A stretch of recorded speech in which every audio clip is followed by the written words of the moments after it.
so happy, no sorrow. Chegou e disse ter acabado não de vir do Alentejo, mas de estar a acampar, com a mesma luminosidade com que falou sobre livros, os seus e os dos outros, sobre as suas ilustrações, sobre as mais diversas correntes de filosofia sempre presentes na sua obra.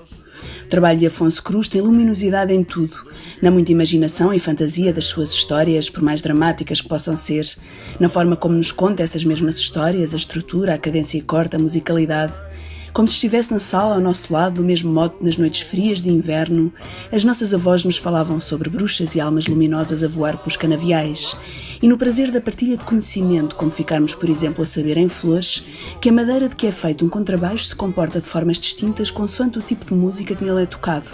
Prémio da União Europeia para a Literatura com a boneca de Kokoschka, membro da banda da Soul Clam. Afonso Cruz vive no Alentejo, produz cerveja artesanal e foi dela que começámos por falar numa tarde demasiado quente de junho.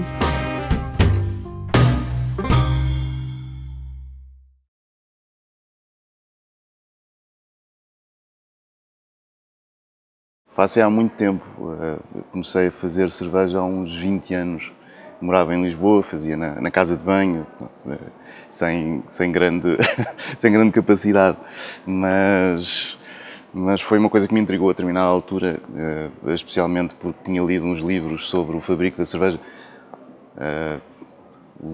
Esse livro creio que era renascentista e colocava assim uma hipótese curiosa sobre o fabrico da cerveja, que era ser uma escola filosófica, as próprias etapas do fabrico.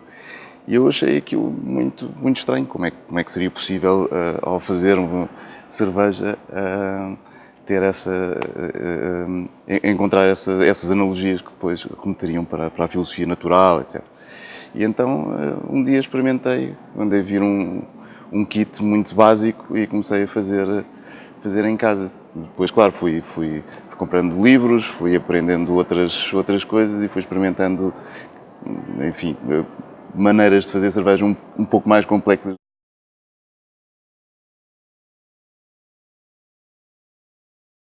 A primeira que fiz era uma lager simplíssima, muito fraquinha, mas as cervejas que eu gosto mesmo são cervejas que se chama Belgian Ale, são ales belgas com determinados lúpulos, açúcares e que normalmente são cervejas muito fortes, complexas, normalmente com um grande buquê e por vezes também muito alcoólicas, e são cervejas também que podem mais facilmente competir com o vinho na sua complexidade e não se bebem tão frias quanto, por exemplo, uma lager e, portanto, não funcionam tão bem para estes dias de calor em que nos apetece beber em mais quantidade e não estar muito preocupado com o sabor e o buquê.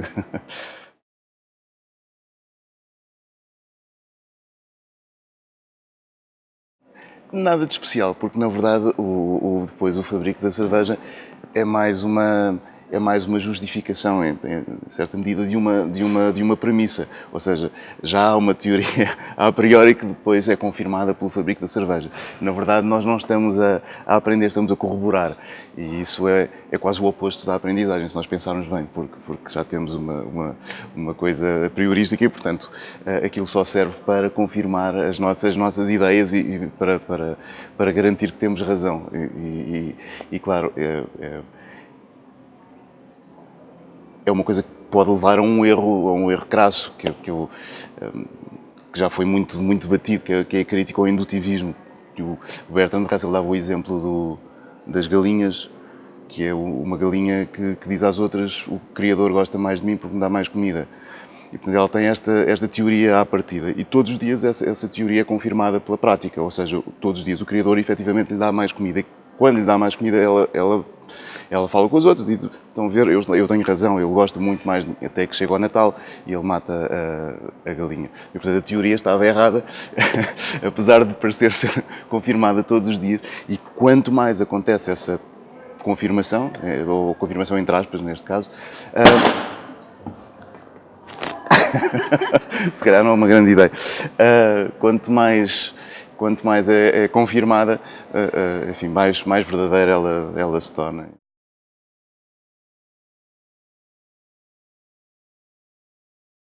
Eu costumo dizer que gosto muito mais de beber cerveja do que de fazer cerveja, e portanto não tenho assim uma relação direta entre uma coisa e outra, ou pelo menos não mais do que qualquer outro aspecto da minha vida. Mas claro, como fabrico, tenho uma relação muito próxima com a cerveja. Leio muitos livros sobre cerveja, conheço muitas cervejas, obrigo-me, entre aspas, porque é um prazer, mas obrigo-me a conhecer cada vez mais e a perceber o que é que se faz, o que é que se fez também. A cerveja nem sempre foi igual, aliás, é fácil chegarmos a essa conclusão, porque hoje temos frigoríficos, por exemplo. Há uns séculos não havia, portanto a cerveja não poderia ter as características que tem hoje. Mesmo as próprias lagers são um tipo de cerveja diferente, a levedura é diferente e existe há pouco tempo, se compararmos com o percurso histórico das ale. Mas enfim, não tenho assim uma relação além do próprio prazer que me dá de saber sobre cerveja e beber cerveja. Além disso, não tenho assim uma relação mais forte.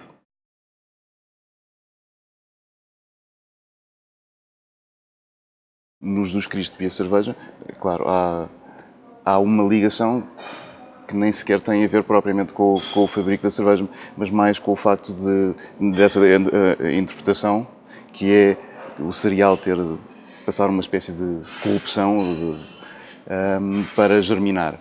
E de repente, desse cereal que há uma espécie de putrefação, que passa por uma fase de putrefação, depois se transforma numa vida que parece viva. E nesse sentido é um pouco semelhante à vida de Cristo, a questão da morte para depois a salvação ou a ressurreição. E claro, não fui eu que fiz essa comparação, ela já existia, até porque as cervejas eram muitas vezes feitas por monges e eles apercebiam-se de algumas características que podiam facilmente comparar com a Bíblia, em especial com o Novo Testamento. Mas também com o Antigo, por exemplo, como eles não conheciam as leveduras, aquilo era um processo mágico e de repente começava a ferver e começava tudo a mexer. E sem um fogo externo, o que levava a concluir que talvez existisse um fogo interno, ou seja, uma espécie de espírito. E como a cerveja normalmente era posta ao ar, como eles não conheciam as leveduras eram trazidas pelo vento, pelo ar, etc. Na verdade, o mosto era fecundado pelo ar. E o ar, tanto na Bíblia quanto numa série de línguas, significa espírito. Por isso é que nós dizemos estar inspirado, a inspiração ser a mesma coisa. Pneuma, em grego, era espírito e nós usamos ainda para quase tudo que tem a ver com ar, como o pneumático, pneus, etc. E portanto havia essa relação estreita entre o ar, o ter bom ar também significa isso, entre o ar e o espírito. E no início da Bíblia, no Gênesis, há uma... Bom, agora depende da tradução, que é o Espírito de Deus pairava sobre as águas, ou um grande vento, ou uma tempestade soprava sobre as águas. O que basicamente é a mesma coisa, porque o ar também em hebraico é espírito e ar, é o vento, e portanto podia ser interpretado das duas maneiras. Mas esse espírito a pairar sobre as águas era um pouco como o mosto que depois seria fecundado. E isso também dá lugar a um nascimento virgem, portanto não há uma semente que seja uma semente material que tenha sido colocada, ou melhor, eles não conheciam essa semente material, e por não saberem ou não conhecerem, aquilo era o resultado de uma concepção imaculada, portanto sem intervenção da carne ou da matéria, e portanto tinha ali uma magia muito especial. E depois, no caso do Jesus Cristo, em particular, do Jesus Cristo e a cerveja, porque há uma sobreposição de coisas, ou seja, há uma aldeia que se pode transformar em Jerusalém, ou um cereal que se pode transformar em cerveja, ou o próprio homem que se transforma em Deus, ou que é Deus, mas há as duas realidades que coexistem. E portanto a cerveja seria uma boa metáfora dessa sobreposição.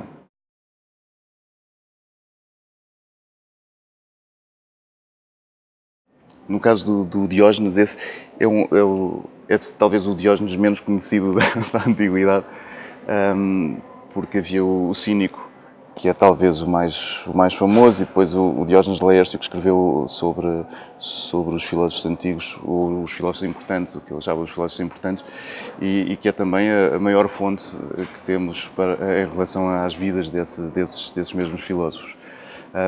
O Diógenes de Dona Wanda era simplesmente um homem rico que decidiu partilhar aquilo que ele achava a coisa mais importante da sua vida, que era neste caso a filosofia de Epicuro, que explicava ou ensinava a maneira de atingir ou de ser feliz, de ter felicidade. E, portanto, como em quase todas estas filosofias, normalmente quando se fala em felicidade fala-se de um bem intrínseco, portanto ela não é instrumentalizada, eu não tenho felicidade para conseguir outra coisa qualquer, ao contrário, por exemplo, da propriedade, em que eu tenho para conseguir eventualmente a felicidade ou outra coisa qualquer, mas portanto é um instrumento, uma ferramenta e não um bem em si. E este Diógenes, quando coloca o pensamento de Epicuro num muro gigante para a população usufruir da possibilidade de ser feliz através do pensamento epicurista, o que ele nos está a dizer é: vocês não têm de ligar menos à propriedade e preocuparem-se mais com a felicidade. E eu acho que todos nós na vida procuramos essas coisas que são um fim em si mesmo, mais do que outra coisa qualquer. Damos muito mais importância ao amor, à amizade, etc., porque não são instrumentalizados, ou não deveriam ser. Portanto, eu não sou amigo de alguém para receber dinheiro ou porque me pagam para ser amigo de alguém. É uma coisa que eu faço porque me dá prazer, porque é uma felicidade.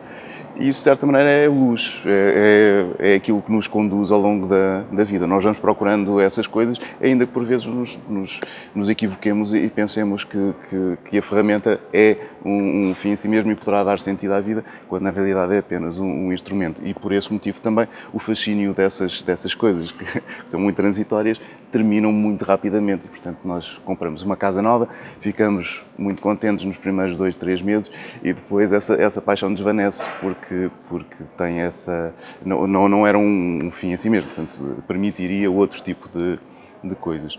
E essas luzes, que poderão ser ideais, utopias, de felicidade mais corriqueira, mais do cotidiano, de simplesmente me sentar numa praia a beber uma cerveja, são pequenas luzes ou pequenas orientações nas nossas vidas e basicamente é aquilo que nos vai ainda, mais ou menos, iluminando o caminho que percorremos.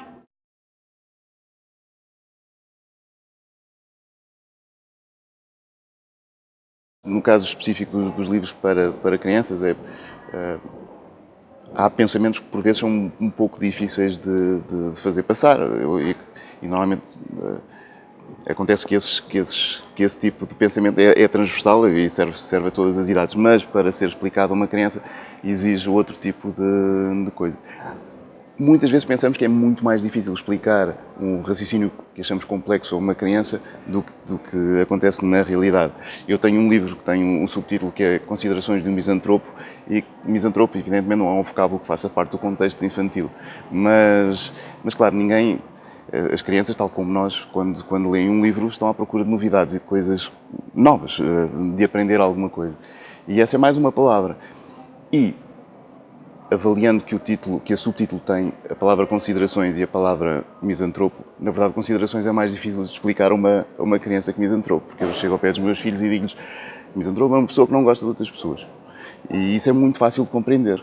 É só uma palavra esquisita inicialmente, que agora já não é esquisita coisa nenhuma e que eles sabem perfeitamente. Ou seja, há determinados conceitos que nos parecem muito complexos e que na verdade não são assim tão complexos e que podem ser passados a crianças. E muitas vezes, quando tem um contexto emocional ou social, por exemplo, é muito mais fácil compreender. Existe um sentido de justiça desde muito cedo nas crianças. Elas percebem perfeitamente o que é partilhar, o que é o altruísmo e uma série de outras coisas. Muitas vezes são nomes um pouco pomposos para nós, mas que eles reconhecem na prática o significado desses mesmos gestos, dessas práticas. Então, muitas vezes esse lado social é mais fácil de transmitir ou de ser transversal e passar por todas as idades.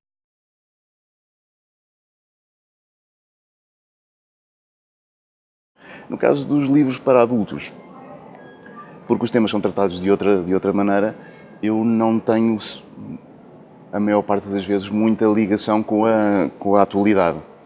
E porque a maior parte das vezes se desatualiza muito rapidamente. Isso é mais função da imprensa, porque se eu falar, um livro, se for publicado um ano depois daquilo que aconteceu, a menos que esse episódio tenha uma importância universal e não se restrinja ao tempo em que aconteceu, ele vai perder a atualidade. Há coisas que nunca perdem e há coisas que efetivamente vão perder alguma coisa. Acontece, por exemplo, que a Odisseia de Homero continua atualíssimo, atual, mas algumas partes, por exemplo, dos Miseráveis, do Victor Hugo, já não são atuais. Então, são muito locais e já não nos dizem nada.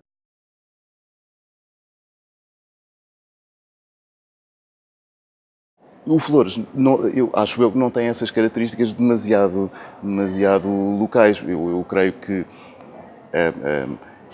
a opressão de uma oligarquia, aristocracia e por aí fora sobre uma parte da população sempre existiu e, portanto, vai ser uma coisa que se irá manter. Existe desde que existe uma sociedade sedentarizada, desde que existe a propriedade, os homens foram instrumentalizados, seja em prol do progresso, em prol do trabalho, depois se tornou uma espécie de religião, a religião do trabalho, sendo que, por exemplo, para os gregos, o ócio era a atividade do homem livre, o trabalho era a atividade do escravo, portanto, eles desconsideravam o trabalho. Só mais tarde, quando necessitamos de tornar o trabalho uma virtude e algo que deva ser procurada, e o desemprego, um medo e uma ameaça, é que o trabalho se tornou uma coisa virtuosa propriamente, ou seja, a mulher trabalhadeira e por aí fora. A minha avó falava assim e, portanto, esse tipo de pensamento que, por exemplo, também não existia na Bíblia. O homem é expulso do paraíso, portanto, ele vivia no sítio ideal, no jardim do Éden, e quando é expulso, Deus diz: agora vais trabalhar com o suor do teu rosto. E, portanto, aquilo não era, ele não trabalhava. E isso é uma coisa também que é comum às sociedades nómadas. Portanto, não há uma acumulação de riqueza e, portanto, eu só retiro da natureza aquilo que preciso e, portanto, não há noção de trabalho.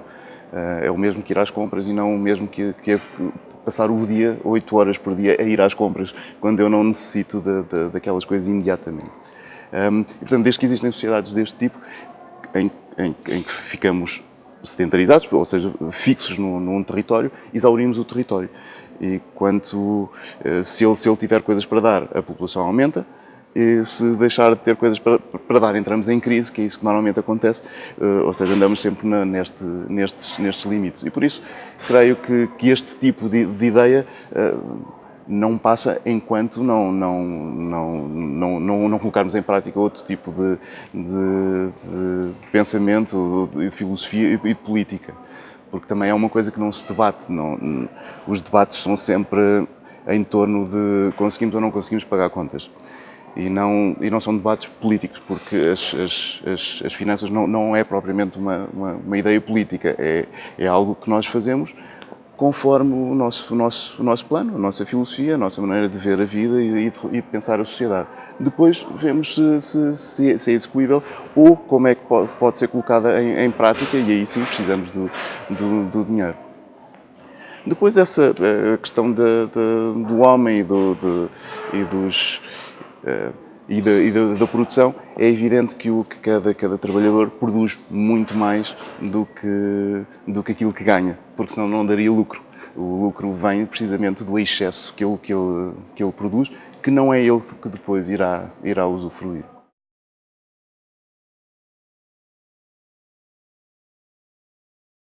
Mais uma vez voltamos à Bíblia.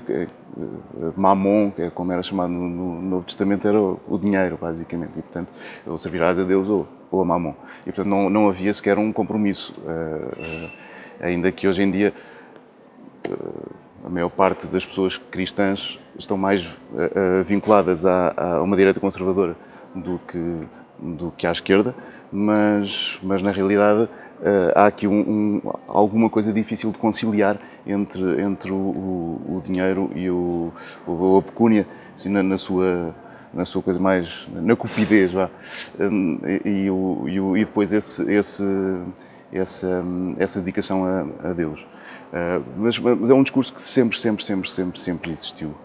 Com os taoístas, com uma série, com os epicuristas que falámos antes, e portanto não é um discurso novo de todo. Aliás, por isso é que também é universal. Se fosse, e é baseado em clichês e em chavões, e é por isso é que pode funcionar, ainda que depois na sua aparência possa ter alguma novidade. Mas o princípio é igual, é uma crítica a esta instrumentalização do homem e da sociedade. Depois, o facto de comprarmos poetas não é uma coisa assim tão rara. Há pouco estávamos a falar de Diógenes. Diógenes era um escravo, o cínico, e portanto foi comprado para ensinar filosofia. E portanto houve alguém que comprou um filósofo, e era uma prática relativamente comum. E alguns poetas também, o julgo que Ésopo também era escravo, e há uma série de gente muito conhecida que na altura foram escravos. E portanto eram comprados.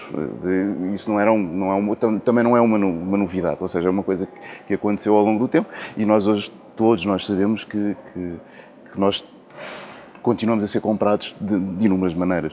A partir do momento em que eu não tenho acesso, por exemplo, à comida, em que a comida está fechada, eu sou obrigado a trabalhar. Isso significa o quê? Que eu sou obrigado a entregar alguma coisa de mim, seja em esforço físico, seja em dinheiro, para ter acesso à comida. E, portanto, não é um bem livre, não é uma coisa natural.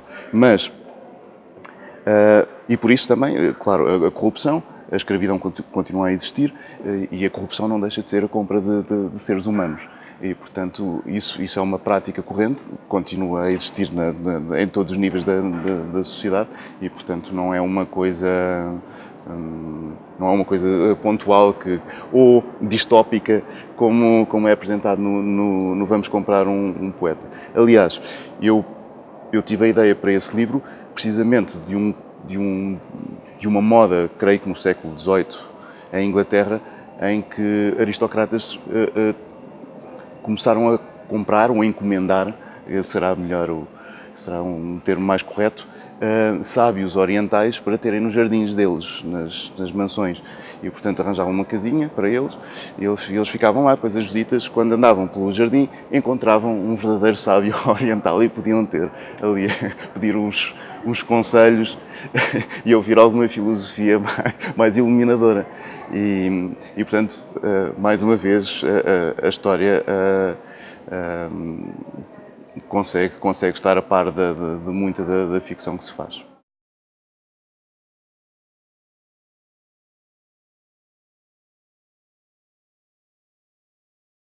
Bom, eu acho que ainda estamos a pensar no homem, lá está, não como um ser livre que possa fazer o que lhe apetecer. Mas para isso, e para ser livre, é preciso que não haja compulsão na altura de viver, propriamente, porque se eu ou for obrigado a um trabalho que não me diz absolutamente nada, é uma escravidão como outra qualquer, ainda ainda mais moderada do que outras, mas de qualquer maneira não deixa de ser uma compulsão e, portanto, não é um ato de liberdade. O que eu acho é que a natureza, antes de vivermos, antes de nos sedentarizarmos, era um bem de todos, era um bem comum. E, portanto, qualquer pessoa poderia ter acesso às árvores, à caça, aos animais, ao terreno, etc., ao território. Depois, quando nos centralizamos, as coisas passaram a estar compartimentadas, fechadas, aquele terreno pertence a alguém, portanto não se pode apanhar os frutos das árvores que nascem naquele terreno e por aí fora. E claro, isso impediu a ideia de nomadismo e de sociedades nómadas. Ainda que as utopias tentem sempre recuperar esse lado. Ou seja, a maior parte das utopias acabam por fazer alguma crítica à propriedade privada, algumas mantêm a propriedade privada, mas nos moldes diferentes, outras acabam por aniquilar e criam o tal bem comum. Eu sempre achei que toda a gente devia ter direito ao suficiente para viver sem este crescimento, que também não é necessário para a nossa felicidade ou prosperidade, porque é possível termos uma sociedade em que prosperamos de alguma maneira, mas que não crescemos desmesuradamente, ou seja, que investimos em coisas que são muito mais importantes para nós do que outras que são irrelevantes. A publicidade, por exemplo, cria-nos muitas necessidades. Nós temos 20, 30 marcas de dentífricos e eu, se calhar, não preciso de tantos assim. Há aí um crescimento que é enfim, só serve a determinadas marcas, mas não à população de uma maneira geral. E por isso acho que seria possível as coisas funcionarem de outra maneira. Também acho que a paixão, ou seja, o apelo que as pessoas têm por aquilo que gostam de fazer, as faz trabalhar de uma maneira. Aliás, as faz ser muito mais produtivas do que quando são obrigadas a trabalhar. Ou seja, se me obrigarem a fazer uma coisa que não me apetece, eu vou arranjar 1000 desculpas para não fazer aquilo que me mandam fazer e vou distrair-me, vou ter uma constante vigilância para não estar no Facebook ou noutro sítio qualquer, ou a ler, ou quer que seja. Mas quando eu gosto, ou seja, eu gosto imenso de escrever e, portanto, faço isso nos meus tempos livres. Ninguém me obriga a fazer aquilo, que é uma coisa que eu faço exatamente por prazer e por isso mesmo não tenho fronteira entre trabalho e ócio. É uma coisa, é uma conquista, é um esforço, dá trabalho nesse sentido, mas não é uma coisa que eu volto as costas, pelo contrário, é uma coisa que eu desejo e por isso trabalho muito mais horas do que trabalharia se fosse obrigado e escrevo muito mais do que provavelmente escreveria se fosse obrigado a escrever. E por isso confio imenso nos homens em liberdade e acho que eles não seriam essa coisa da preguiça que nós temos tanto medo, que depois de repente toda a gente se torna completamente preguiçosa e não fará mais nada. Também não acredito nisso, porque acho que as pessoas não fazem isso naturalmente, ou seja, quando se reformam, depois, aliás, se não conseguirem arranjar alguma coisa para fazer, muito provavelmente envelhecem mais rapidamente, etc. Mas normalmente as pessoas procuram alguma coisa que as satisfaça, uma atividade que lhes dê felicidade. Se ela for produtiva e puder ajudar as outras pessoas na altura em que são mais novas e que têm com mais capacidade de produção, então, perfeito. E acho que a sociedade funcionaria muito melhor com liberdade do que com essa opressão.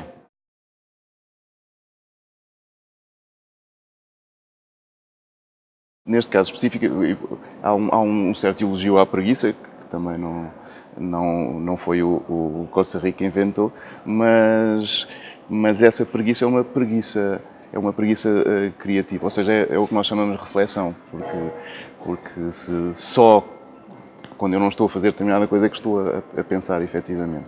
E, portanto, ele acha que a sociedade evolui muito mais com a preguiça ou graças ao ócio do que ao trabalho propriamente dito e que é muito mais digno para nós, seres humanos, a nos dedicarmos, já que temos a ferramenta para isso, que é uma ferramenta privilegiada, que é um cérebro complexo e, portanto, dar uso a esse cérebro mais do que ao nosso físico não é grande coisa, comparando com a maior parte dos animais que aos 6 meses já são adultos, ou aos 3 ou 4, e que têm garras afiadas, grandes músculos, correm mais rápido, são mais fortes, etc. Portanto, têm capacidades que nós não temos à partida. Nós somos um animal muito fraco, com pouca verdade, como eu costumo dizer. Eles já nascem com a verdade toda, nós temos de criar a nossa. Ou seja, nós temos de criar a nossa realidade. Temos de criar instrumentos para fazer aquilo que o resto dos animais já faz, porque nascem com essas possibilidades, ou com essas armas. Nós até para comer precisamos de talheres e portanto, sentamos em cadeiras. Tudo o que fazemos são instrumentos inventados e, portanto, fruto da cultura, fruto da ficção, fruto da imaginação. E se fazemos coisas boas, efetivamente, foi porque parámos para pensar e tivemos esse tal momento de ócio ou preguiça para os poder imaginar, os poder conceber e depois, mais tarde, colocá-los em prática.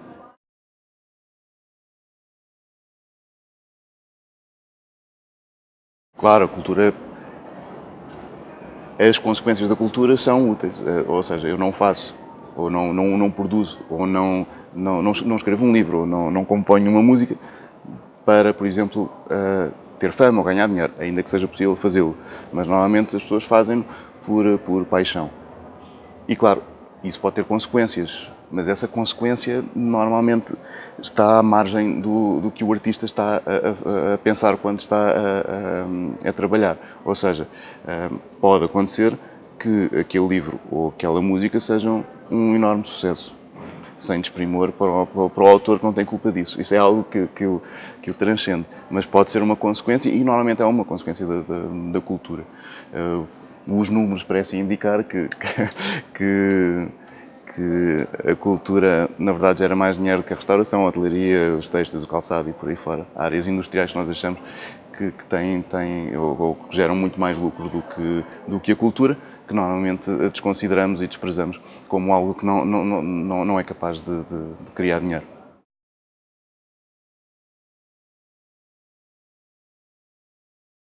Claro, e isso também. Mas, mais uma vez, também não seria por isso que se produziria cultura, mas sim, claro, a cultura é essencial para sobrevivermos. Nós sem a cultura não sobrevivemos. Uma criança deixada sem aprendizagem, sem a sua aprendizagem cultural, que tem a ver com o contexto onde ela vive, se for simplesmente abandonada, é muito provável que não sobreviva, não é? E, portanto, nós precisamos disso para viver. Se fizermos um gato, provavelmente já consegue sobreviver, mas um bebê, muito, muito dificilmente. E, portanto, nós precisamos, efetivamente, da cultura literalmente, para sobrevivermos. E isso também é uma coisa. Normalmente não pensamos muito nisto. Às vezes, eu ouço muitas vezes perguntarem a criadores, a romancistas, qual é a importância por exemplo, das histórias ou da ficção. E eles dizem, porque a realidade é tão feia que isto é um escape. A maior parte dos livros que nós lemos são ainda mais feios do que a realidade. Há muitos livros que são assim, e há autores que gostam particularmente do visceral, de situações de miséria, de confronto, de violência, etc. E, portanto, essa realidade é ainda mais feia. Portanto, não pode ser um escape para a realidade. E não é um escape. Eu acho que existem duas maneiras de contar uma história. Ou se conta pelo exemplo, ou melhor, é sempre o exemplo, mas por um positivo ou por um negativo. Ou seja, nós paramos numa estrada para ver um acidente porque queremos saber o que é que aconteceu, não queremos que nos aconteça aquilo. É muito importante nós apercebermos da morte à nossa volta, de como é que aquele sangue foi derramado, como é que eu evito e como é que eu posso fazer para que isso não aconteça, não me aconteça a mim. E, por outro lado, a parte positiva, os modelos, aqueles que vingam, por isso eles são, as pessoas que vingam são normalmente centros gravíticos, as pessoas querem estar à volta delas, querem ouvi-las, E porquê? Porque acabam por servir de modelos, e, portanto, nesse aspecto são esse lado mais positivo da história ou do exemplo, e nós queremos saber como é que é possível chegar ao lugar onde essa pessoa chegou. E, portanto, as duas coisas funcionam como alicerces para a nossa não só sobrevivência, mas para a nossa felicidade também. E, portanto, as duas coisas coexistem. Mas, acima de tudo, por isso. Por estarmos a imaginar sociedades melhores, sociedades piores, e, portanto, estas são as que nós temos de evitar. As sociedades melhores poderão dar ideias para melhorar a sociedade em que vivemos, e comportamentos, coisas mais pequenas, não é preciso que seja só ao que se refira à sociedade, mas pode ser ao indivíduo em particular, e, portanto, novos comportamentos, novos tipos de ações que me permitam melhorar a minha vida e ser melhor pessoa, mais feliz, etc.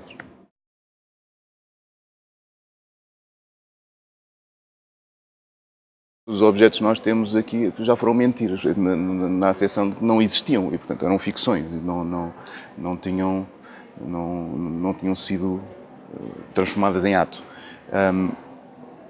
E, portanto, claro que a verdade é muito importante, e a verdade, efetivamente, salva-nos, e em determinadas alturas não podemos dizer outra coisa, ainda que ela seja sempre tem a sua porosidade e relatividade e, portanto, nunca é taxativo o que é a verdade, é lógico, mas isso não quer dizer que em determinadas situações e num âmbito estritamente humano possamos dizer que determinadas coisas são verdade. Não é?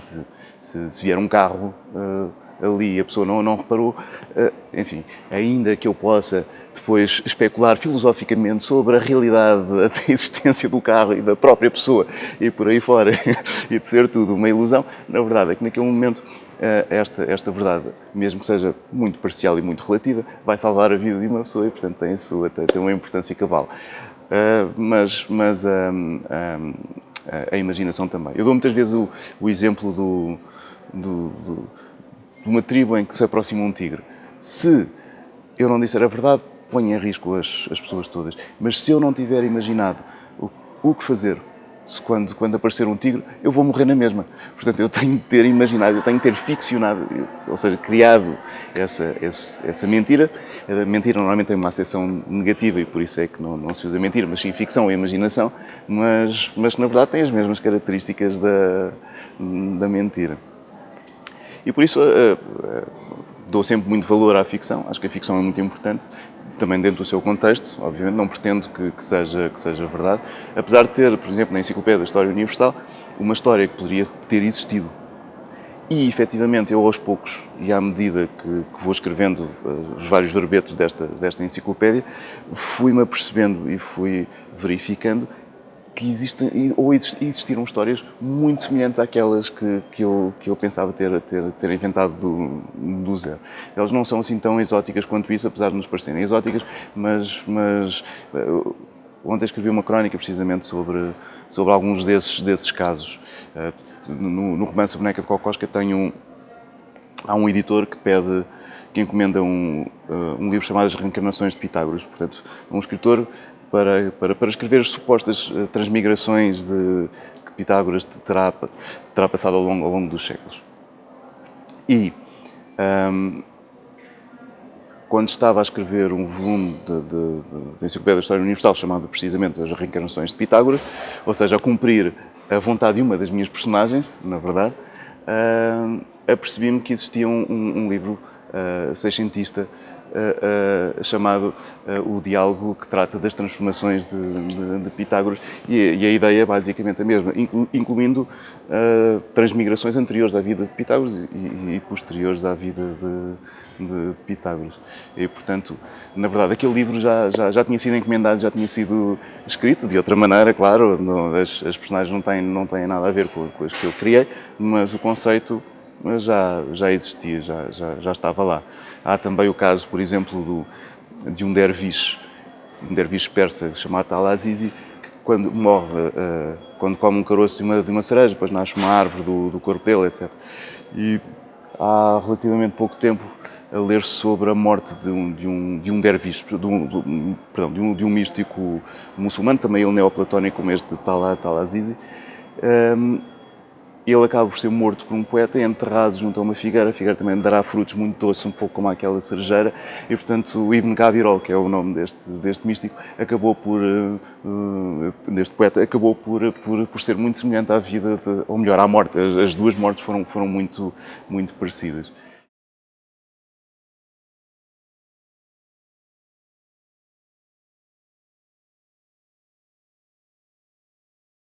Já deve fazer parte do nosso ADN, praticamente, essa ideia na verdade, do querer saber tudo e a tentação no fundo, é cumprir-nos enquanto já que temos o tal cérebro complexo, já agora usá-lo na sua plenitude.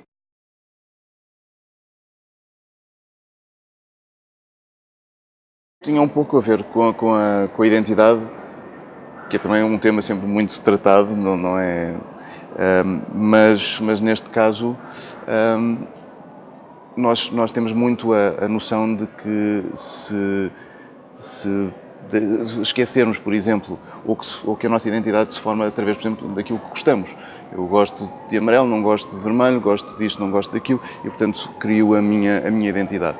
E são precisamente estas coisas que ele perde, ou seja, aquele sentido mais de afeto e emocional em relação também ao seu passado, às pessoas que gosta, etc. E apesar de se lembrar de outras coisas, ou seja, ele é funcional nos outros aspectos da sua vida, sabe, ir ao multibanco levantar dinheiro, não se lembra de ter dado um beijo, nunca na vida. E, portanto, apesar de ter perdido isso, ele continua a ter um eu, ou seja, esse senso de individualidade e de identidade não se perde, apesar de perdermos uma série de coisas. Já foram feitas N experiências, claro, a mais conhecida é aquela de Damasio, que trata daquele homem que uma barra de ferro lhe atravessou a cabeça, perde uma boa quantidade de cérebro e muda o caráter completamente, mas sem perder esse fio condutor que mantém coesa a nossa identidade. E que é até estranho, não é? Porque nós adormecemos todos os dias, acordamos à mesma com a sensação de que somos nós e não outra pessoa qualquer, apesar de que nos podiam ter trocado, mas nós temos essa sensação de continuidade e é um pouco uma especulação sobre isso, e também para mostrar, entre aspas, que a nossa identidade não se forma só de afetos e de coisas que pensamos serem fundadoras dessa própria identidade.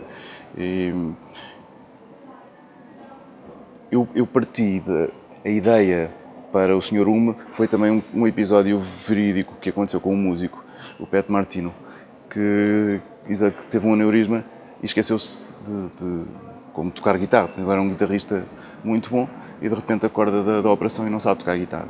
E vai aprender ouvindo os próprios discos dele, ou seja, aprende com ele próprio. E achei a ideia muito curiosa. Depois, em relação ao Sr. Hume, a questão da recuperação dessa identidade, ou seja, de uma memória e de um passado, fazê-lo ter um passado, também é muito importante essa questão que estavas a falar da perspectiva, ou seja, quando nós perguntamos a outras pessoas quem é que nós somos, as ideias são muito diferentes, ou podem ser muito diferentes. Especialmente se as pessoas gostam de nós ou não gostam de nós. Logo aí dividem-se em duas coisas que podem ser completamente antagónicas e a mesma ação para uma pessoa é de um altruísmo extremo e para a outra pode ser de um egoísmo extremo e, portanto, isso só muda graças à perspectiva dos observadores e não à ação em si. E claro, porque os outros e a opinião dos outros vai também formando a nossa opinião sobre nós próprios. Se nos disserem muitas vezes que somos inteligentes, nós muito provavelmente vamos pensar que somos. E se nos disserem muitas vezes que somos estúpidos, muito provavelmente vamos pensar que somos.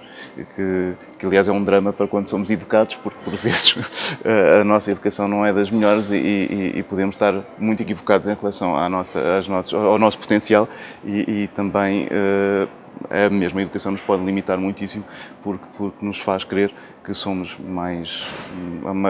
que somos incapazes de alguma maneira.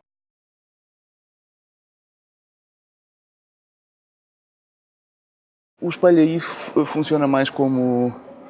Sim, é obviamente um mecanismo introspectivo, portanto é uma maneira dele se ver nesse espelho e precisamente em duas situações completamente distintas. Uma, que é o que ele assume ser a realidade, mas uma realidade mais ou menos deprimida, em que está contaminada pela rotina, ou suja pela rotina, podemos dizer assim, e depois pelo contrário, a idealização dele próprio, ou seja, o que ele poderia ter sido ou poderia ter conquistado se tivesse seguido por outros caminhos. No fundo, são as possibilidades futuras, os nossos desejos, aquilo que Aristóteles chamava entelequia, ou seja, conseguirmos aqui uma espécie de concretização das nossas possibilidades todas. E ele, quando está em frente ao espelho, e eu acho que muita gente faz isso, imagina-se em situações em que se porta como um herói, ou que se porta como uma pessoa de bem, ou como uma pessoa muito forte, ou uma pessoa muito bonita, e por aí fora. Muito mais bonita, muito mais forte e muito mais de bem do que depois na vida real ou no confronto com os outros se passa. E depois, por outro lado, claro, o espelho devolve-nos uma realidade e por vezes é uma realidade que pode magoar e que nos pode deixar infelizes, afinal. Especialmente se nos sentirmos um pouco mais tristes, um pouco mais cansados, um pouco mais deprimidos. E se as coisas não estiverem bem na nossa vida, é isso que o espelho vai devolver.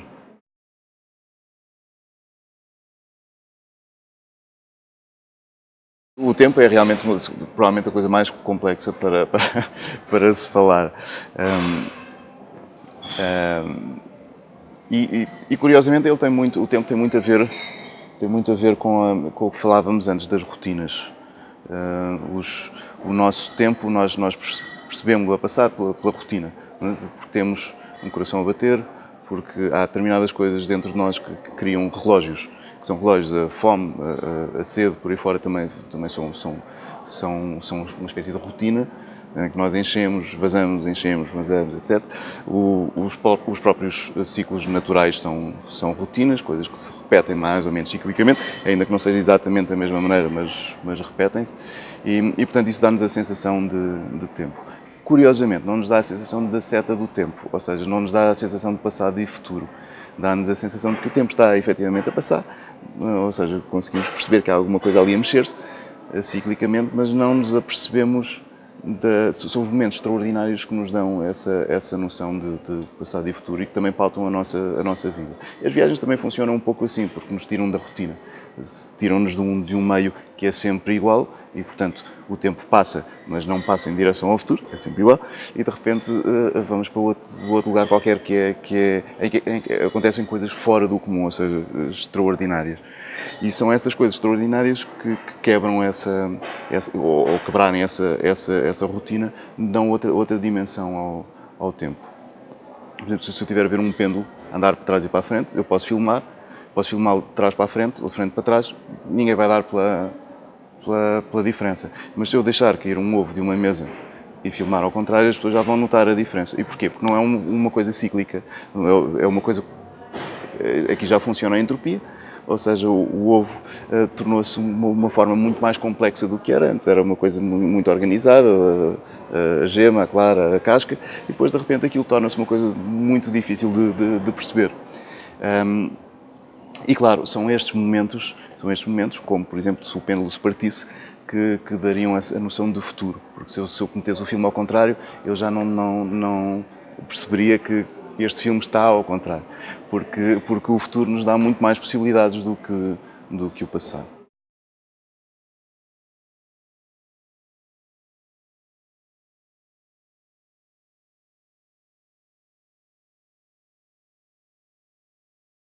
Foi uma história incrível, porque ele não sabia que eu ia lá. Ele escreveu uma carta à editora, porque esses 2 livros especiais poderiam ser descobertos através de uma palavra que estaria no miolo. E, portanto, era a capital da Turquia, Ankara. E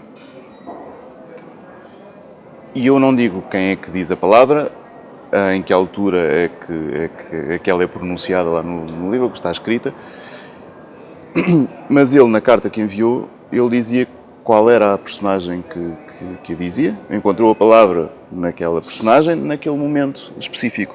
Um livro com 600 e tal páginas, agora 700 nesta edição, e ele descobre aquele momento específico onde está aquela palavra. E eu achei evidentemente que ele tinha o livro, não podia ser de outra maneira, e portanto tinha um dos livros especiais. E então fui visitá-lo à prisão e eu estava prestes a sair, creio que eu estava preso por homicídio, e ele não sabia que eu ia lá. E então conheci-o, era relativamente parecido comigo, barba, cabelo rapado, mais baixo, mais velho, mas relativamente parecido comigo.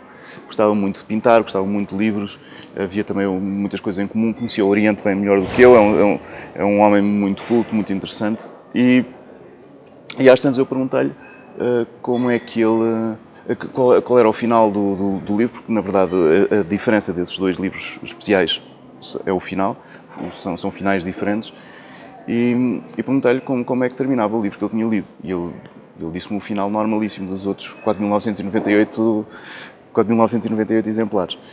E eu disse, mas esse é um livro normal. E ele disse, eu nunca disse que tinha um livro especial. Eu disse que descobri onde é que estava a palavra. E eu fiquei realmente muito baralhado. Mas descobriu como? E ele disse, nós aqui temos muito tempo.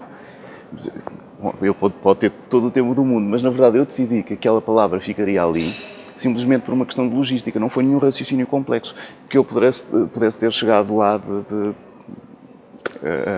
por dedução. Ou seja, o que eu escolhi pôr a palavra naquele sítio porque já tinha de mudar o último caderno e, portanto, porque o final era diferente, e então meti naquele caderno para não mudar mais do que um caderno naqueles 2 exemplares especiais. E, portanto, esse foi o único motivo pelo qual eu escolhi aquele sítio e não outro qualquer particularmente racional. Então, mas ele descobriu aquela maneira e eu saí de lá muito incrédulo, claro. Peguei no telemóvel para ler outra vez a carta, para ver se não me tinha escapado alguma coisa. E claro, depois quando contei, havia pessoas que não acreditavam. Diziam, não, ele tinha o livro especial e fingiu que não tinha e tal. Mas não, foi completamente apanhado de surpresa, não havia hipótese E é uma história estranhíssima, muito... Se o Borges a tivesse escrito, pronto, entrava naquela coisa da literatura fantástica, muito bem, mas não teria nada a ver com o nosso dia-a-dia. Mas, pelos vistos, sim.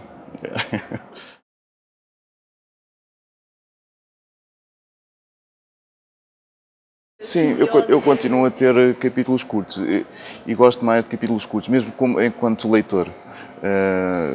Gosto, mas depois também há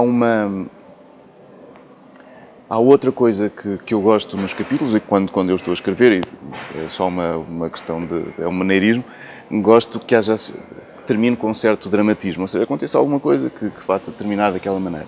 E por outro lado, não me debruço muito nas descrições de objetos inanimados em especial.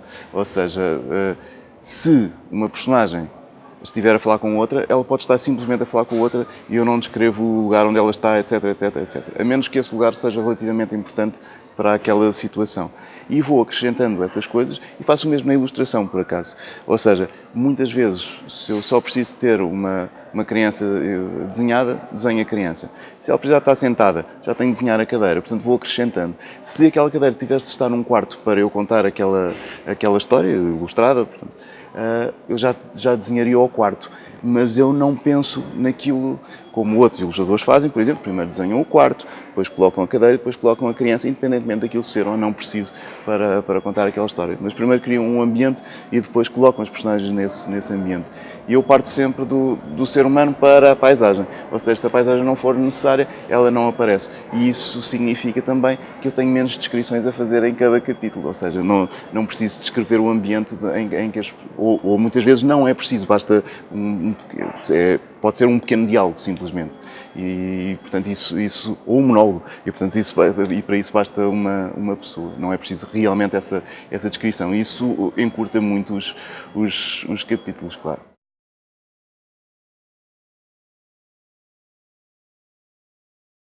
Sou muito mais Hitchcock nesse sentido, sem ofensa para o Hitchcock, pronto, mas a minha ideia é sempre ter um esqueleto, ainda que possa mudar durante o processo. Tenho sempre aquela questão dos 3 atos e se o enredo for particularmente complexo, então preciso mesmo de ter um esqueleto mais arquitetado, mais desenvolvido. E depois, como eu costumo dizer, vou colocar a carne naquele esqueleto, a pele, depois vou vestir essa pessoa, ou essa entidade, mas normalmente sim, tenho um final. Até porque a ideia quando eu tenho uma ideia para um livro, normalmente parto de um conteúdo, ou seja, quero falar sobre arrependimento. Depois imagino uma situação de uma pessoa em determinado ponto. Eu, a partir do momento em que tenho aquela pessoa, eu já sei o que é que ela deseja, na verdade. Porque ela já está em determinada situação e, portanto, já tenho o desejo dela. O desejo dela, na verdade, é o final do livro. É aquilo que ela mais quer concretizar. Menos seja um romance de formação, e isso não acontece assim, mas ou pode não acontecer assim. Normalmente Se eu imaginar, tenho uma pessoa, e eu dou sempre este exemplo em oficinas de escrita, se eu tiver uma pessoa com sede, o que é que ela quer? Quer um copo de água. O copo de água é o fim. Portanto, tenho a situação, é uma pessoa com sede. O que é que ela quer? Quer água. E depois, de uma maneira simples, sei que isto também funciona para a vida e para o universo, que eu não lhe posso dar o copo de água, porque se eu lhe der o copo de água não tenho história. Não há tempo. O tempo já não se vai desenrolar. Isso, na verdade, é o que eu chamo obscenidade. Eu vou escancarar a porta e mostro já o resultado. Não, a ideia não é essa. A ideia é um percurso erótico. Ou seja, nós vamos tentando chegar lá, há ali um esforço e coisas que nos impedem de chegar imediatamente ao orgasmo, ou chegar imediatamente ao copo d'água, ou chegar imediatamente ao final da história. E, portanto, são uma série de portas entreabertas, portas que se vão fechando, portas que se vão abrindo, mas não há esse sentido de obscenidade, ou seja, e se eu der o copo d'água àquela pessoa, eu já não tenho história nenhuma. Se eu impedir de chegar ao copo d'água, eu tenho a história que quiser. Portanto, quanto mais obstáculos eu puser, mais longa será a história, mais complexa e mais... e normalmente é isso que eu faço. Portanto, e a própria maneira de qual é o problema, porque é que ela não chega ao copo d'água, por exemplo, pode determinar logo à partida as características dessa mesma personagem e desenvolve já à partida a sua densidade. Porque, por exemplo, se for uma pessoa que não chega ao copo d'água porque tem vergonha, por exemplo, é só um romance mais introspectivo, mais virado para dentro, portanto, ela não chega lá. Mas poderia estar no meio do deserto, já seria outro tipo de pessoa, já seria um aventureiro, ou eventualmente um aventureiro, mas já tem outro tipo de características, não só para a própria história, mas também para as personagens. E claro, ter estas coisas, um pouco como falávamos antes, são iluminadoras, ou seja, eu tenho uma pequena luz, sei para onde é que o que é que ela quer, o que é que esta personagem quer, e isso define-a melhor e torna-a mais sólida. Um pouco como dizíamos antes, as utopias fazem isso por nós, os ideais, saber o que é que estamos à procura ou de felicidade buscamos, são pequenas luzes nas nossas vidas que nos ajudam a orientar, e por isso normalmente tenho a história feita. Pode acontecer, e é o caso, por exemplo, dos verbetes da Enciclopédia da História Universal, pelas suas características não funcionam dessa maneira. Tem mais a ver com o conceito e eu tenho de arranjar uma maneira mais ou menos espirituosa de explicar aquele conceito, ou seja, mais ou menos lúdica, para não ser simplesmente um ensaio, porque sem essa parte seria uma explicação seca sobre um conceito.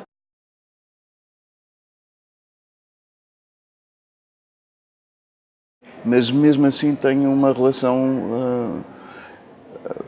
Eu, quando quero fazer uma música, eu ouço outras músicas até perceber mais ou menos o ambiente que pretendo para aquela. Depois esqueço aquelas músicas que eu ouvi e pego na guitarra, porque é o meu instrumento, ou pelo menos o instrumento que eu toco, que é onde é mais fácil compor, em que é mais fácil compor, e começo a imaginar uma melodia. E a verdade é que a maior parte das composições já tem algumas regras e há assim uma série de coisas clássicas que nós podemos seguir, e sabemos que numa composição com acordes menores, que determinados acordes vão ficar bem ali nesse ambiente, nessa maneira de pensar a melodia. Então, é mais ou menos isso que faço.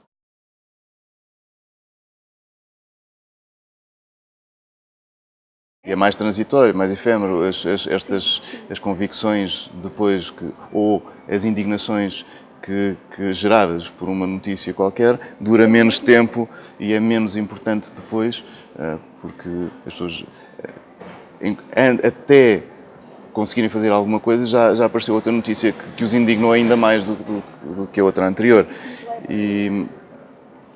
Mas, por outro lado, eu acho que há espaço para tudo e para toda a gente. Cada vez há mais pequenos espaços e pequenas... não parece que seja muito diferente do que era. Ou seja, existem pessoas que ainda continuam a ter determinadas ideias, ideais, etc. Há uma série de gente que é mais superficial na gestão desses valores, e há outras pessoas que continuam nas tintas para aquilo e que leem disso meramente, ou que não leem de todo. E eu acho que há espaço para toda a gente. Agora são mais visíveis, ou parecem-nos mais visíveis do que há uns anos atrás. Mas não parece que tenha mudado muito a nossa maneira de ver o mundo e de pensar. Pelo menos no que me diz respeito, eu não sinto que tenha mudado assim tanto desde o tempo em que não existiam computadores até hoje, na minha maneira de estar.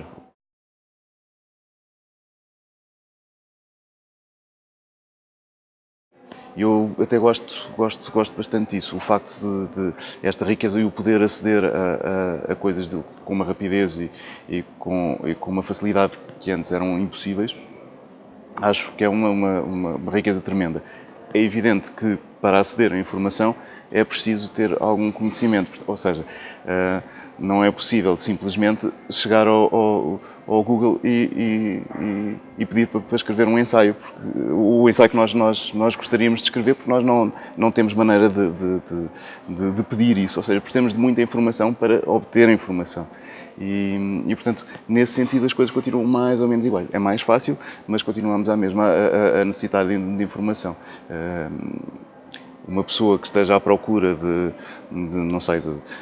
descobertas, as últimas descobertas científicas da física, por exemplo, se não tiver um background suficiente e conhecer relativamente bem, nunca irá encontrar na internet aquilo que está à procura. Irá encontrar umas coisas dispersas que não saberá encontrar nexo entre elas, e portanto é preciso essa bagagem cultural e portanto algum foco também e por aí fora. Algumas pessoas conseguem ter esse foco, outras pessoas não, mas também é verdade que muita gente que não tinha esse foco antes tinha outro tipo de trabalho, outro tipo de coisa, e agora tem acesso, por exemplo, à internet. Não lhes traz grandes vantagens nesse aspecto, porque não desenvolveram também outros aspectos da sua vida. Mas acho que não mudou assim tanto.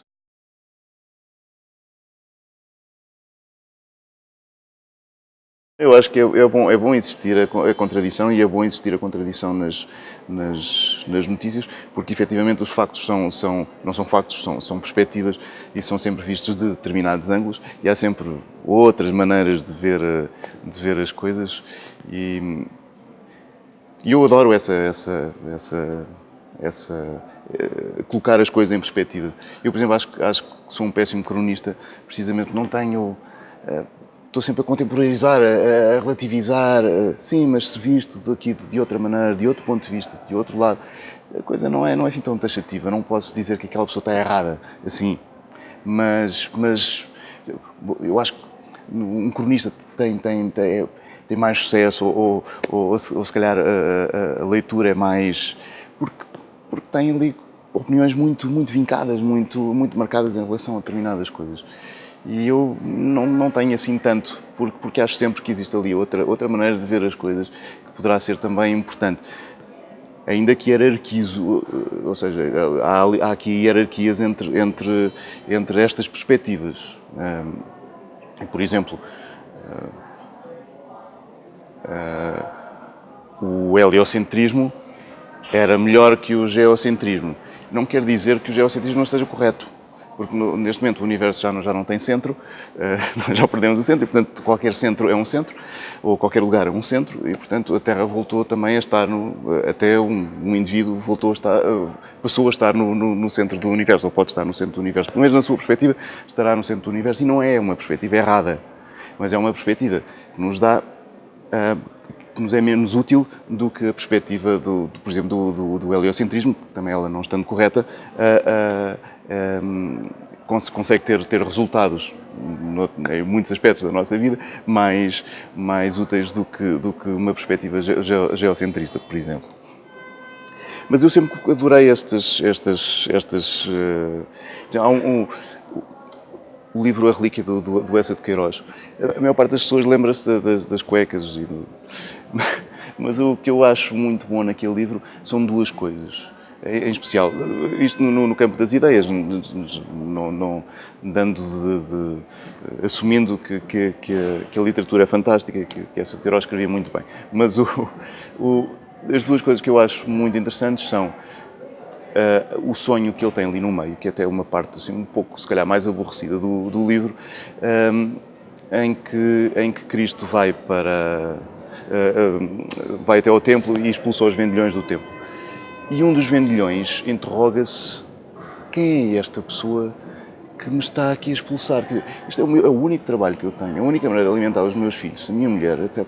Ou seja, de manter uma família, e depois vem aqui um tipo e expulsa-me de um trabalho perfeitamente honesto, em que estou a vender coisas à porta do templo. E a perspectiva do vendilhão é muito curiosa, porque nós imaginamos sempre Jesus Cristo entrar por ali adentro e expulsar os comerciantes, na verdade. Hoje em dia, se imaginássemos isto, seria uma coisa um bocado estranha, equivaleria, não sei, a chegar a Fátima e começar a destruir as lojas de santinhos e santinhas E, portanto, é uma coisa relativamente estranha, porque depois nós interrogávamos os comerciantes e eu legitimamente trabalhei a minha vida inteira para conseguir ter uma loja, para conseguir ter este negócio, e agora chega aqui um senhor e vem partir a loja. E realmente não faz muito sentido. E é muito curioso ter essa perspectiva. A outra também muito, muito interessante é que ele coloca Jesus Cristo a morrer na cruz, não a morrer na cruz, mas a fingir que morre na cruz com uma droga. E também aí é muito, muito original, e é uma coisa que tem passado entre as gotas da chuva, pelo menos eu nunca ouvi ninguém, por exemplo, da igreja, que por vezes se indigna com coisas menores, ficar muito preocupado com a relíquia, e se calhar as cuecas, já não me lembro do nome dela, se calhar são mais importantes nesse caso até do que a própria ideia de que Cristo podia ter simulado a morte e não ter morrido efetivamente.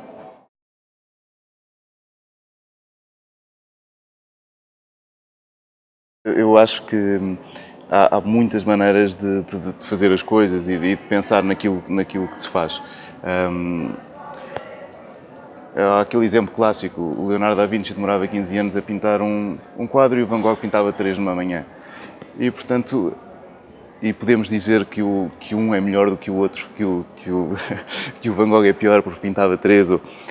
Enfim, eles concentram-se em coisas completamente diferentes, e isto acontece muito, e na pintura nós conseguimos perceber isso claramente. Há pintores que se dedicam ao detalhe, ao pormenor, e o quadro vive por esse motivo.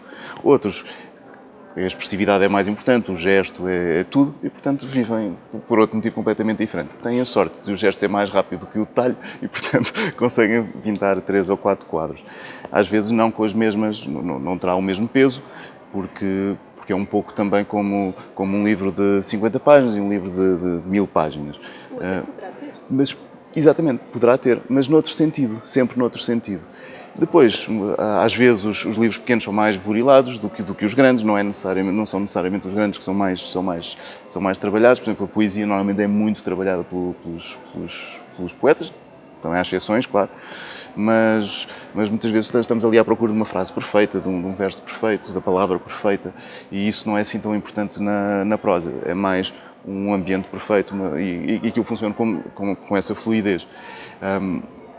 Mas as duas coisas coexistem e as duas coisas são valiosas, e também não é uma coisa que me preocupe muito. Eu faço o que, se tiver vontade e se tiver prazer e se me der gozo, sim, faço. Se não, estou aqui a obrigar-me a fazer uma coisa, não vai sair tão bem, eu vou ser menos produtivo a fazer aquilo, e portanto acho que tem mais a ver com encontrarmos a nossa coisa.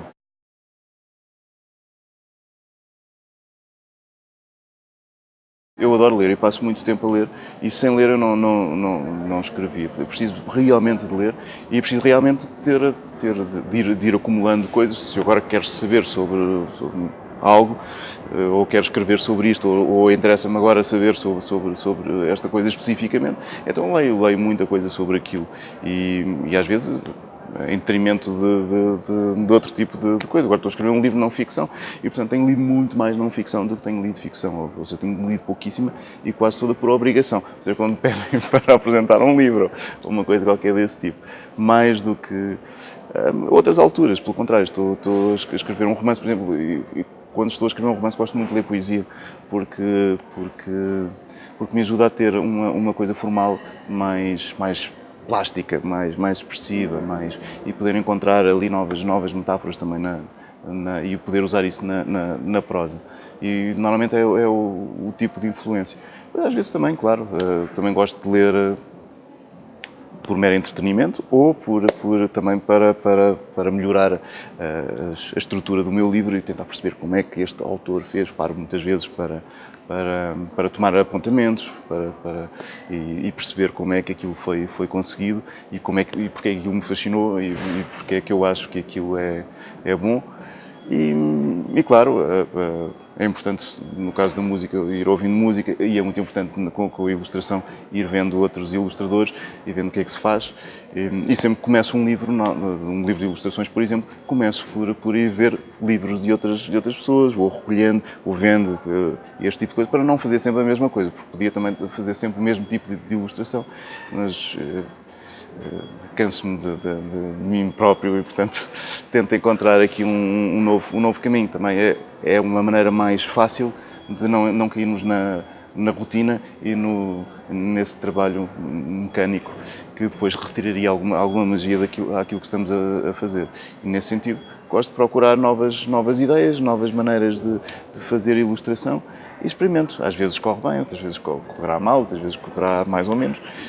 Tenho noção disso e é sempre um risco, porque quando estamos ou quando desenvolvemos determinado tipo de ilustração e nos focamos muito nesse tipo de coisa, cada vez correrá melhor, mesmo que nos tornemos mais sintéticos, também poderá acontecer.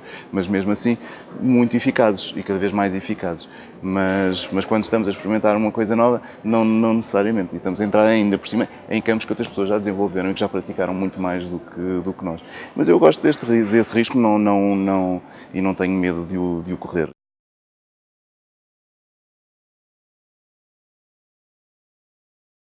Bom, agora estávamos a falar do Albert Cosseri e eu li há pouco tempo um livro que não tinha lido dele, As Cores da Infâmia, que foi o último livro que ele escreveu e que utilizei algumas situações já numas crónicas e que, mais uma vez, como estávamos a falar antes, é uma coisa perfeitamente atual. Pode ter sido escrito nos anos 60, nos anos 70, ou por acaso este até mais recente, mas continua a ser um livro perfeitamente atual, em todas as críticas que faz, nos problemas sociais, etc. Basta dizer que é uma empresa de construção que acaba por deixar ruir os edifícios, por mau uso dos materiais, etc, em que morrem não sei quantos pobres. E depois esse escândalo descobre-se e que não se consegue fazer nada desse escândalo e, portanto, não se consegue punir os verdadeiros responsáveis. Mas há muita coisa que leio, de muita coisa diferente. Agora nós estamos aqui na secção de não ficção, precisamente, aqui de história e filosofia e leio muita coisa desde... Bem, também não são livros que me tenham marcado assim muitíssimo, e agora dar assim uma série de nomes, mas era só debitar nomes só por debitar, e mais vale não o fazer. Mas depois na literatura, na ficção, há autores que gosto muito e às vezes são um pouco esquecidos. Eu falo muito do Nikos Kazantzakis, porque já não é publicado cá em Portugal. Talvez ainda exista um livro dele na Odisseia, não tenho a certeza. Mas que foi um autor muito importante no século XX, especialmente para a Grécia, provavelmente o autor mais importante grego do século XX. Gosto muito de Thomas Mann, gosto muito de Dostoiévski, há autores que me marcaram muito a minha vida. Também o Saint-Exupéry, mais com a Cidadela do que o Príncipezinho, mas gosto especialmente da maneira dele pensar e como ele relaciona o mundo e as coisas e a filosofia e a emoção que ele coloca nas coisas, um pouco também como o Nikos Kazantzakis, porque eu gosto que as duas coisas andem a par. Eu gosto que existe sempre um patos juntamente com o lado mais racional da vida, e acho que as coisas são melhor explicadas se puderem ter alguma emoção associada e isso dá-lhes uma dimensão mais profunda, mesmo que retire solenidade, porque depois, para algumas pessoas, as verdades têm de ser mais solenes, mas eu gosto quando vêm acompanhadas de alguma emoção e às vezes até de exemplos práticos. E era o caso deles, quando escreviam. Depois gosto também de alguns que criaram metáforas que foram para mim muito importantes, como o Edwin Abbott, que escreveu um livro chamado Planilândia, ou o mundo plano, o mundo chato, ou Flatlands, The Flatlands. Porque a alegoria, sim, há um filme. Porque a alegoria é muito boa, muito bem pensada e continua a ser muito. As possibilidades interpretativas do livro ainda continuam a ser perfeitamente atuais e por isso, mesmo cá em Portugal, ele foi publicado, creio, na Assíria e Alvim, um livro de ficção, creio, mas também na Gradiva, como um livro ou de matemática, ou de geometria, ou de ciência, pelo menos, de divulgação científica. E, portanto, é um livro que cai em qualquer área do saber ou da cultura, perfeitamente, porque a alegoria tem tantas interpretações e pode ser interpretada de tantas maneiras diferentes que qualquer uma lhe serve. Depois, alguns poetas, claro. Também no campo da filosofia misturada com a poesia, o Rumi é o que mais me fascina. Era um derviche persa que tem um livro, em especial um livro chamado Masnavi, que é realmente, eu acho que está muito à frente do seu tempo. Por um lado, pela tolerância religiosa, pela maneira como ele vê as religiões, e por outro, pela própria filosofia. E a filosofia do tempo também, ele próprio já dizia que o tempo não é uma coisa que anda do passado para o futuro. Muitas vezes vai do futuro para o passado, mesmo que nós não nos apercebamos dessas pequenas correntes que existem no tempo. E tem coisas tão bonitas como é pela ferida que entra a luz, que é curioso porque o cantor o Leonard Cohen tem aquela coisa da, como é que é? Sim, there's a crack in everything. That's how the light gets in. Sim, exatamente. E que é muito semelhante a essa ideia. Que, por acaso, também é muito parecida com uma ideia que vem num livro que é O Discurso dos Pássaros, do Farid Udin-Attar, que foi mestre do Rumi. E esse livro, há um pássaro que diz, creio que é um pássaro, que diz a um sheik, depois de ele ter construído um palácio maravilhoso, ele tem um defeito. E ele pergunta qual é o defeito. É que tem uma racha. E é pela racha que a morte vai entrar. Neste caso não é a luz, é a morte. E todas as coisas têm essa racha. E portanto, essa ideia já estava prefigurada ali no Discurso dos Pássaros. Depois o Rumi utiliza com a ferida, e nesse caso num poema. Mas tinha ideias muito bonitas, filosoficamente muito bonitas, sempre meio neoplatónicas, mas com uma grande beleza, porque lá está, associavam a poesia à filosofia. E é também por isso que é admirável quando vamos ao Oriente e vemos centenas de pessoas a dirigirem-se aos túmulos dos poetas como se fossem santos, o que na verdade são santos.